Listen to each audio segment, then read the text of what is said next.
Do you think technology is always saving our time and we will have more time to spend with our family, maybe for ourselves? But the reality in recent days is very different, right? So when, for example, when with AI, the speed of the work has increased a lot, right?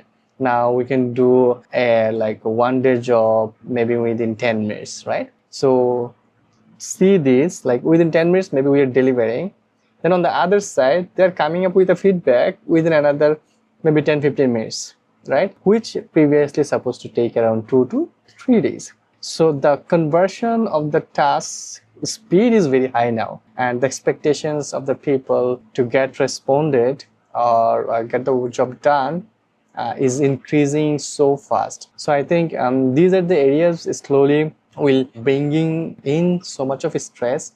And also one important thing we are facing is the sense check, the validation check, and the quality check will be lesser, but which is the key basically to ensure that we are delivering that quality to our stakeholders or our clients or whoever we are providing the services. So when we use AI, we do know that we are covering a lot of areas, but again, we need to ensure that whether the work has been done perfectly or not. For that, you need to spend time, you need to validate and confirm. So we need to educate all the stakeholders that yes, AI is there, we got the superpower, we know how the work to be done efficiently in a better way, but we may need some time to check, validate, and take the ownership of the deliveries. And of course, we need to think of that technology is not something that is bringing in so much of time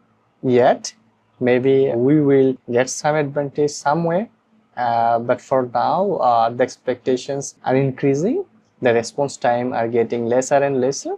So we need to be cautious, and we need to ensure that the quality of the work we are delivering is always the best by spending some sense check and like giving our own judgment to validate the output.